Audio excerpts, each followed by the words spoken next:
Magic is the hardest combat style to understand. You can spend millions and see no real improvement. But if you know which niche items to combine, it becomes the most broken style in the game. It doesn't have as much choice as ranged or melee, but there are so many niche effects and hidden stats that it's easy to make a mistake or miss out on some really cool items. Here's the main reason that getting a grip on Magic is confusing. Upgrading your armor and weapons doesn't always increase your damage output. Having a higher magic level and using stronger spells is more important, making your gear upgrades much less impactful. But there are definitely outliers that you'll learn about in this video. Anybody could just open the wiki and just read you all of the gear in level order, but gear progression in Old School RuneScape is not a straight line. I'm going to be giving you the background information you need to make sure you're picking the right gear for the right situation. I'll also tie this into my bossing ladder so you know exactly what content to tackle with each setup, so you're upgrading your gear and your PVM skills at the same time. We'll be making your progression as clean and efficient as possible from early game to raids without wasting money on upgrades that aren't worth the cash. Let's start with an example. A dirt cheap necklace upgrade is more impactful than a set of robes worth hundreds of millions of coins. Magic has way more to it than just upgrading gear to get bigger damage, and learning how gear works with all of these little quirks is going to allow you to make informed choices on the upgrades we're going through. The spell you use is the main thing that decides how much damage you do. You have 4 spellbook options that all work totally differently. Different weapons can auto-cast different spells. Enemies all have different elemental weaknesses. There is a lot to get your head around. This is made even more confusing because early game gear has no magic damage boosting, only accuracy, and magic damage is the most important stat when picking magic gear. Ranged and melee strength, the stats that increase your max hit for these styles, are a flat number. The more numbers you have, the closer you get to the new max hit. Magic doesn't work like that. It's percentage based, which means every extra percentage point becomes incredibly impactful later on in your progression. Accuracy is useful too, of course, but only when you're really getting into bossing later on. Early game, you should always be killing enemies and bosses that are specifically weak to magic, and ideally using the correct elemental style too. So let's talk about gear. Starting out, this gear requires no stats. We've got some basic wizard robes, leather boots and gloves, and a magic amulet. None of this gear has a magic damage boost, but everything is so cheap at this point that you may as well grab every gear upgrade you can get. The main thing to purchase at this stage is the air staff. Unlimited air runes and the ability to auto-cast on the normal spellbook is going to make your early magic training so much cheaper and faster. Once you get a few magic and prayer levels, this staff is actually the only item you need to start bossing and making some reasonable GP. You can do barrows butt naked with air spells due to the boss's air elemental weakness. At level 20, Xericians is a cheap upgrade that's worth picking up, and around this point, you should start looking to get some easy diaries done. Rada's Blessing, the Explorer's Ring, and the Ardy Cape either give you a nice little magic accuracy boosts, or some extra utility from the teleports or other effects. As we approach level 40, we're ready to get our first bossing ready gear set up. Level 40 unlocks full Mystic. You should pick up every piece apart from the gloves. For the glove slot, I'd instead recommend a combat bracelet. It's got slightly better boost than Mystic gloves, but also provides a bunch of extra utility for its teleports. The same goes for the Amulet of Glory in the next slot. The Book of Darkness is unlocked by adding ancient pages from Treasure Trails to the purple damaged book from Horror from the Deep. Skip this one if you're an Iron Man, unless you really love Treasure Trails, but for mains, the magic accuracy boost is a big boost for the cost, and the prayer bonus is useful too. If you're finding this useful so far, drop the video a like and subscribe to the channel if you want to see more from me. Every bit of engagement tells YouTube to boost my content in the algorithm so we can share it with the people who need it most. I appreciate it. You can unlock 2 new staffs at level 50, both requiring quests. Iban's staff from the Underground Pass is more immediately useful. It's the only staff in the game that can cast Iban Blast. The spell has a max hit of 25. That is way higher than any other spell you'll be casting for a long time. You also unlock the Ancient Staff from Desert Treasure 2. This isn't massively useful right now, but it's an important thing to have for later, so it's worth getting as soon as possible. You can get the first Mage Arena mini quest done at this point for one of the God Cloaks. It's a little boost and you'll need this later for the awesome imbued versions. Level 60 unlocks Bloodbark. It's an upgraded version of the often forgotten Split Bark armor set, but this upgraded version is definitely worth it. It's genuinely viable all the way until the end game. If you don't believe me, check out my Yama guide. It is the cheapest way to start getting magic damage boosting gear in your 3 primary armor slots. Whilst we're talking about magic damage boosts, you can pick up a Malediction Ward at any magic level, but it does require 50 defense. It's a fair bit of cash to purchase, but like we said earlier, every extra percentage counts. Barrow's gloves have featured on all 3 of my gear progression guides now. They're just absolutely cracked for how easy to get they are. Recipe for Disaster can be a bit of a slog early game if you really hate questing, but considering these are pretty close to best in slot for all 3 styles, do not skip these. The next 3 items are where things start to get a bit more complicated. We've got the Twin Flame Staff and the Warp Scepter, as well as the Ancient Staff we talked about earlier. The Twin Flame Staff dominates anywhere that normal combat spells are applicable. Generally, that's anywhere with an elemental weakness. We've mentioned Barrows as an early game boss being weak to air, but there are mid game bosses that you can exploit this at too. Hubicotl to Earth, Zulrah with her fire weakness, and the Royal Titans, the bosses that actually drop this weapon, having fire and water weaknesses. The cool thing about the Twin Flame Staff is that you don't have to change spells. As long as you have the required runes in your inventory, it's going to auto-cast whatever spell the enemy is weak to. At level 62, the Warped Scepter is your first powered staff. Let me explain what that means. Normal spells in your spellbook use runes in your inventory, or your rune pouch if you have one. Powered staves are charged up with specific runes or items, casting a unique magic attack, not a spell from the spellbook. The max hit of these charged staffs, unlike normal spells, scale with your magic level. It also helps you save inventory spaces for other supplies, super handy when you're tackling tough content.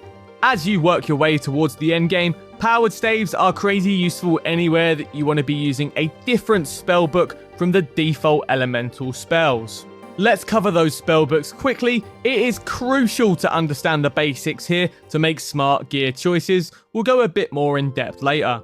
The Arceus spellbook is unlocked from A Kingdom Divided, and Luna is opened up after Lunar Diplomacy and Dream Mentor. Neither of these spellbooks have traditional offensive spells. Luna has Vengeance for damage recoiling, and Arceus has Demon Bane spells, Death Charge for spec recharging, and Thralls for a little extra DPS. The final spellbook is the Ancient Spellbook. This has 4 types of spells, but the 2 useful ones are Blood and Ice spells. By level 70, you'll have unlocked both Blood and Ice Burst. These are 3x3 multi-combat spells that deal damage to every monster in a small area. Blood spells heal you and Ice spells freeze enemies in place. Both super useful for magic training, slayer tasks, or even for specific boss fights. This is where you get to make use of that Ancient Staff. At this level, it's most likely what you're going to be using to auto-cast Ancients. There isn't too much mid-game content that really uses magic, but you can get by with the gear you've currently got for most of it. Hubicotl and Royal Titans are both doable at this point, and by the end of this section, you'll be raid ready for Tombs of Amascut. We've got 2 massive upgrades at 70, the first one being the Occult Necklace that we talked about in the intro. This item on its own has a bigger magic damage boost than pretty much everything else we have equipped so far. It's probably the single most impactful item to your overall magic damage on this list, especially for the price. Buy this before you buy anything else. People look at full RMs and see that it's expensive, so it must be an upgrade. But really, it's not. There are much more effective upgrades for the price. If you've got the cash to spare, there's no reason not to pick it up. It's a decent defensive and accuracy upgrade, but if you don't have the money, picking it up later is fine. Bloodbark has the same magic damage boost. Forget about the staff though, it is a pile of shit. The imbued god cloaks are unlocked through the Mage Arena 2 mini quest. Compared to the first cloak, the upgrade is pretty big. They've got a decent magic damage boost, so definitely prioritize one of these cloaks as soon as you can. You've also got the choice of 3 super stylish colours, but if you don't pick blue, you're a gimp. They require 75 magic. Also at this level is the Trident of the Seas. It's the next powered staff on this list. An upgrade from the Warp Scepter, but also cheaper. It's charged with Death, Chaos and Fire runes. Pretty much immediately after picking this up, at level 78, you can unlock the Trident of the Swamp, an upgraded version of the regular Trident. It's much more expensive than the Trident of the Seas, but it's got decent extra magic, damage and accuracy, and has a chance to venom the target. It's charged with the same runes, but also needs a Zulrah scale. Also at level 78 is the Blue Moon Spear, the next upgrade to your ancient magic autocasting. It's an option, but if you've got decent PVM skills, there's a better option that we'll cover in the next section. But first, there's something else we need to talk about. Now that we're familiar with different spellbooks and magic attack types, let's talk about how to get the most out of them. This is a quick dip away from gear, but it's all super relevant for the item choices you're going to need to make. We've already mentioned that elemental spells are the best against monsters with large elemental weaknesses. There is a lot of early game content where this is powerful, but not too much in the end game. If you're using elemental spells, you can use one of the 3 elemental tomes, fire, earth or water, to give you a huge boost to your elemental spell damage, 10%. These tomes are charged with pages obtained from various content, so whilst they up the price of using elemental spells, if you're bossing, you'll be making your money back. There's no air tome available yet, which kinda sucks. The complete set would be awesome. Powered staves are going to be a bread and butter due to the level scaling, faster cast speed and spellbook freedom. We mentioned thralls earlier on the Arceus spellbook. These are little minions that you can summon to increase your DPS. When you're doing tough content later, you generally want to keep these up at all times, meaning unless you need a spellbook for another specific reason, Arceus is probably going to be your go-to. The only time you won't be using a powered stave on the Arceus spellbook is if you're using Demon Bane spells that are really powerful against, you guessed it, demons. You can really level these spells up by using the Purging Staff that requires 77 magic. It gives you an absolutely ridiculous boost to your magic accuracy and damage when you're fighting demons. Just remember to keep Mark of Darkness up too. Bit of a tangent, but there is also a Dragonbane equivalent, the Dragon Hunter Wand. This is handy when using whatever elemental spell the dragon you're attacking is weak to, especially when combined with the tomes we talked about just now. If you're using Ancients, the Dragon Hunter Wand has got the added bonus of being able to cast anything on the Ancient spellbook, which is nice, but it's slightly outclassed by another option. At level 78, you can get the Ancient Scepter. It's an upgrade to the Ancient Staff, made with an untradeable drop from the Phantom Muspah.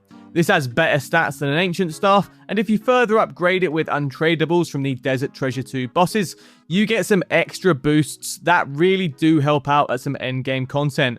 Freezing at the Theatre of Blood as a great example. The next step is going to get us ready for literally any content in the entire game. This is the right time to get an imbued Seer's Ring. The normal ring is a bit crap, but once you imbue it with Nightmare Zone points or the PvP arena, the extra 0.5% damage boost is better than nothing. The Tormented Bracelet doesn't actually require a magic level. You can pick it up much earlier than this, but it is realistically the point where you're going to be able to have the spare cash to afford it. It does require 75 HP. Eternal Boots need 75 magic and defense. In any content where you're switching gear, these are probably not going to be an item that you wear, but if you're purely using magic, the extra 1% damage boost is definitely worth it. The Elidness Ward is a great magic damage boost for the price, but it requires 80 magic, defense and prayer. Prayer is super expensive to train, so if you need to delay purchasing this whilst you save up for some prayer levels, whatever shield you have is currently okay. The next 2 items on this list absolutely change the game. This is where magic goes from niche to genuinely broken in some places. The Eye of Ayak from the Doom of Mokoyotl is a top tier magic weapon in its own right. It hits hard, it's the fastest magic weapon in the game, and it has a special attack that reduces the enemy's magic defense. It's only outclassed by the Tumikan's Shadow, which is over 10 times the price and very expensive to use. the Eye is a powered staff, charged with Chaos and Death runes, or alternatively, Demon Tears. If you've got an Eye in your inventory whilst killing Doom, it'll charge passively. Some really nice quality of life for Iron Men or budget-conscious mains. Where the Eye becomes completely broken is when you pair it with the Confliction Gauntlets. Made by using the Mokoyotl cloth, also from Doom, on a Tormented bracelet. These gloves have a better boost than the bracelet, but the real reason they are so ridiculous is the passive effect. If you miss a magic attack, the next magic attack you cast rolls accuracy twice. There's a super complicated formula to work all of this out, and it depends on your accuracy and the defense of the monster, but on average, it's going to make your attacks twice as likely to hit. Don't come at me with the maths. Just trust me, it's pretty damn good. On a weapon as fast as the Ayak, this is crazy. It's good on other staffs too, like the Purging Staff for example, but it does not work with two-handed weapons like the Shadow. Let's just quickly cover something that isn't a piece of armor or a weapon, but it is a better upgrade than most things that you can actually equip. The Prayer Scrolls from Royal Titans and Chambers of Xeric, Mystic Vigor and Augury will provide a decent DPS boost, and Mystic Vigor is free if you're willing to grind out Titans. With the gear you're wearing right now, you can genuinely give any boss in the game a go, but you're going to want to max out that gear eventually, so here's what you should buy. You do have a decision to make between full Virtus and full Ancestral. Virtus is the cheaper option by far. It requires 78 magic and 75 defense. It has higher defensive bonuses than Ancestral, but offensively, for most real bossing, it is worse than Ancestral. However, that doesn't mean you shouldn't pick it up. Whilst prioritizing magic damage percentage is something we've always been looking at throughout this guide, Virtus is definitely an upgrade compared to the previous gear we were wearing, and if we're thinking about price to performance, it's definitely worth purchasing.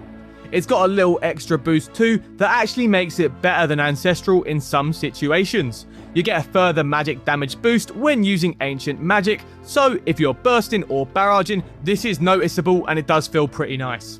Ancestral is unfortunately drippy as hell, so I sold my Virtus and bought it early. Is it a sensible decision? Probably not. Do I look sick as fuck standing at the GE? Absolutely. It only requires 65 magic, but it is a pricey set. If you've got the bank balance sitting around, you can make this upgrade instead of Virtus. It's a little better when using any spellbook other than Ancients, but like I said, delaying the purchase till you've got a bit more spare cash is a perfectly valid choice. I'll be continuing the guide, assuming that you've gone with Virtus. The next batch of upgrades might break your bank, but you will want the extra magic accuracy and damage when we're at the final section of the guide. The Magus Ring is a further upgraded version of the Seer's Ring with better stats all around. The Fortified Ward is an upgraded version of Elidnus' Ward. It's an upgrade worth getting if you're going to be using one-handed magic weapons. But if you're looking at investing in a Shadow for most of your magic PVM, you can safely skip this. It's untradeable, made by combining the normal ward with an arcane sigil, requiring 90 smithing and prayer, something that might put you off this investment. Avernit Treads from Doom are great for all three combat styles. They're good boots on their own, but they can be combined with the other three style-specific boots to make them the truly best in slot feat item in the entire game. We're pretty close to being maxed out now, but there are a few other weapons that I think you should know about first. If you're barraging monsters for XP or Slayer, the Kodai wand goes pretty hard, as long as you don't mind walking around with a butt plug on the end of your magic wand. It requires level 80 magic. The Sanguinesti staff isn't as good as it used to be, but it's still worth knowing about. It's got a 1 in 6 chance to heal you for some of the damage you deal. If we're talking pure DPS, this weapon is outclassed by the Ayak, but the healing can be nice when you're trying to learn new content. It requires 82 magic. And the most confusing staff in the game, the Nightmare Staff and its 3 variants: Volatile, Harmonized, and Eldritch. The only one you really want to know about is the Eldritch Nightmare Staff. The spec is super useful and restores your prayer points for 50% of the damage dealt. I'm sure you can see how crazy this would be at longer wave-based content like the Inferno and Colosseum. The other 2 staffs have some super niche uses, but nothing game-changing enough that's worth talking about. We've already talked about Ancestral. If you didn't pick this up earlier, now's the time. It's going to be a ridiculous power boost for the final upgrade on this list. The Mega Rare from Tombs of Amascut, Tumikan's Shadow. This two-handed staff requires 85 magic and it absolutely slaps at the places that it's viable. And to be honest, that's basically anywhere that you use Mage and even some places that you don't. It's a charged staff using Soul and Chaos runes. It's got a passive effect that causes your magic attack bonus and magic damage percentage to be multiplied by 3. This means that your gear really matters when using a shadow. Each extra piece massively boosts that DPS. That's why it's so cracked when paired with Ancestral. It's so powerful that it even allows you to cheese monsters that are traditionally seen as being range or mage only due to their high magic defense. This attack power multiplies up to 4 times within Tombs of Amascut, so if you're locking in on that raid, this weapon is ridiculous. TOA is the easiest raid in the game, and the Shadow really allows you to crank up the invocation level when you get good. And higher invocation levels turn this raid into a money printer. You are fully dripped out in the max Mage now. If you can't kill every boss in the game at this point, blaming your gear ain't really an option. If getting bosses down is something that you're really struggling with, there are other videos on my channel that should be able to help. Both specific boss guides and more general tips and tricks. And if you're halfway through this gear progression and aren't sure what bosses are for you, check out my Bossing Ladder playlist. It includes the full ladder from noob to endgame and all of the relevant guides. As always, a massive shout out to my channel members and Twitch subscribers. I appreciate the support. Thanks for sticking around. I'll see you next time.